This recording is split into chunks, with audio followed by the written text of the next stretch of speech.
I'm going to walk you through 3 secrets from artists who have successfully gone from retiree to full-time professional oil painter. So whether your goal is to make a second career out of your art, or you simply want to fill your days with paintings you love making, this video is for you. Before we jump in, you might be thinking, is this really doable? Or is it too late for me? Or can I even do this if I didn't go to art school? Yes. It is doable, and my students Paul, Gary, and Julia are proof of this.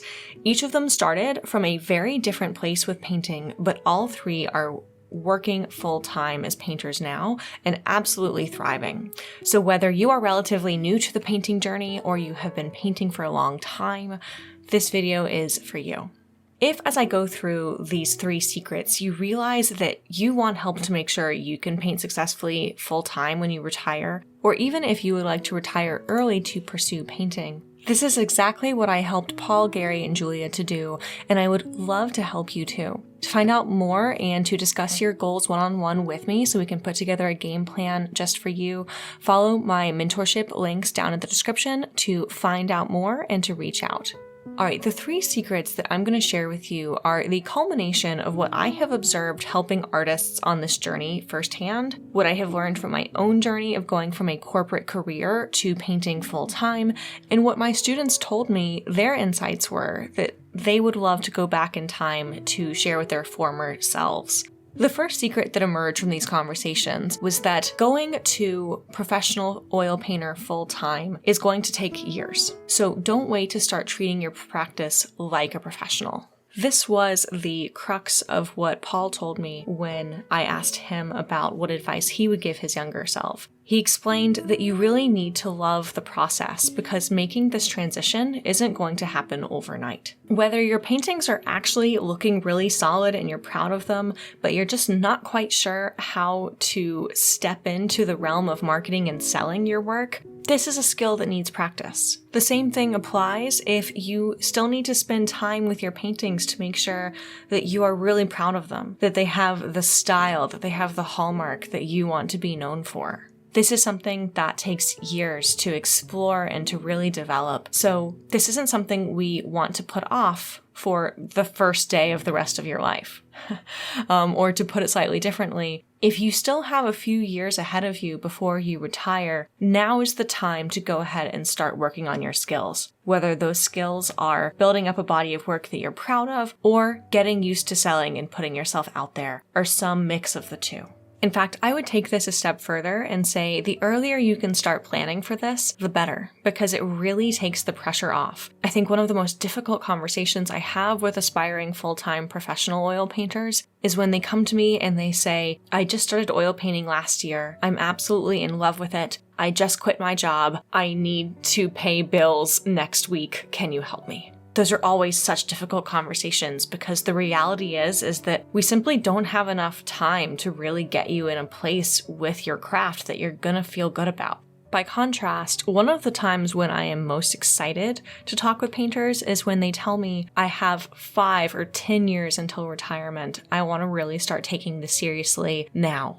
Especially when they've probably already been painting for a while. This typically really puts a painter in the sweet spot where they have a lot of foundational skills, but they're just not quite sure how to translate this to the exact style of work they really want to master. Having this longer timeline helps us to really help you to lock in those skills and explore the style you're interested in without being under a ton of pressure that really makes you afraid to actually take the chances that are necessary to paint the way that you want to paint. It also gives you time to think of the business side of things, if that is an interest of yours, as a completely separate skill set that is worthy of its own time and its own skill building in. So the ideal scenario is, as I see it anyway, having 5 years ahead of retirement where you can really take your time, identify what your goal is, dedicate at least a year to refining your skills and refining your process to really understand what that goal is and to get to the place where your skills are no longer holding you back from making those paintings. And then from there, you have built-in wiggle room to continue to refine,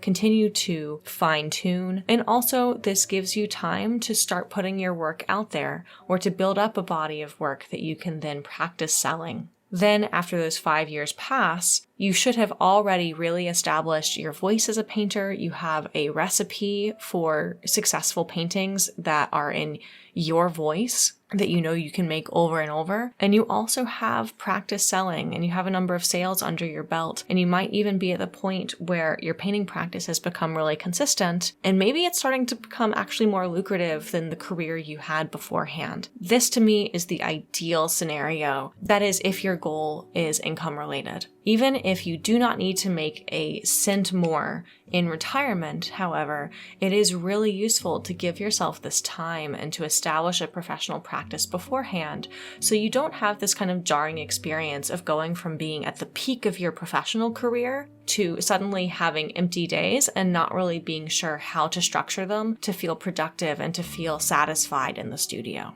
The next secret from going from retiree to professional oil painter comes from my student Julia, who commented that you simply can't dabble. Specifically, she really emphasized the importance of setting up a dedicated studio space and taking her craft and taking this second career or this second calling seriously. If you are hiding your easel in the back corner of your bedroom when you could turn your spare bedroom into a functioning studio space, or there's another place in your home that you could really carve out as a dedicated place for painting, this sounds like such a small adjustment, but the reality is that taking your craft seriously like this and having a permanent professional level setup, and I don't mean expensive equipment when I say professional. I mean the same way that you can have a home office that is a desk that's from IKEA and just your laptop on it. That is a professional setup.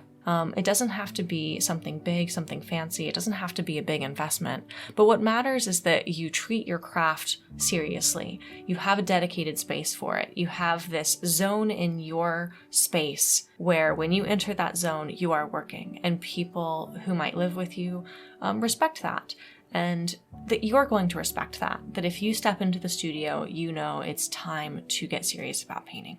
The other observation that Julia made actually came out of a conversation that she and I had regarding dabbling. I had recommended that she check out the artist Chang Huang, who after over 20 years studying physics and engineering and pursuing that as his career, wound up switching to painting full-time, and he is now a highly celebrated artist. He is a guest with the Putney Painters in Vermont, and he teaches really wonderful workshops, which is actually how I met Chang. I had recommended that Julia check out his work and learn a little bit more about his story, since he did go from having a very established professional career to retiring early so that he could pursue painting.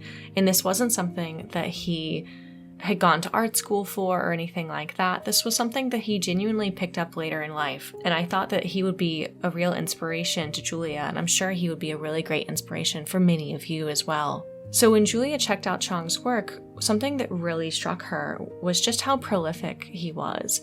And I remember she came into a call with me. We have weekly check-ins in my mentorships, and she commented on just how much he paints.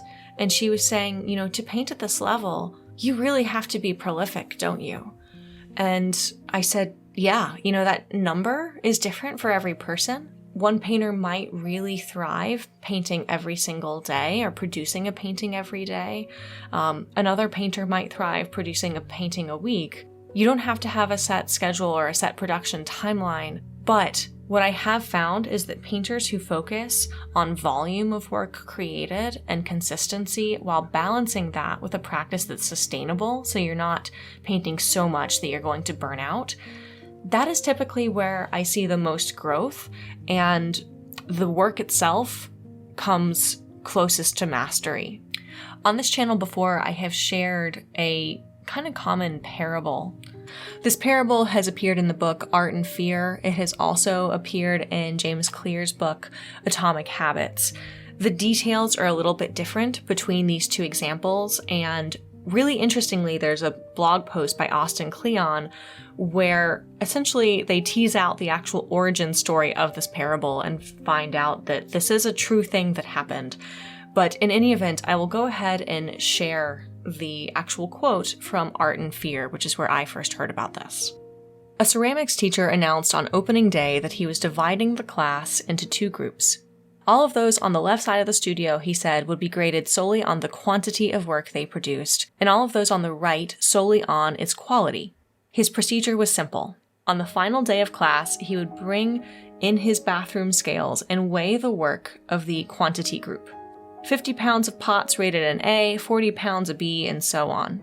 Those being graded on quality, however, needed to produce only 1 pot, albeit a perfect one, to get an A.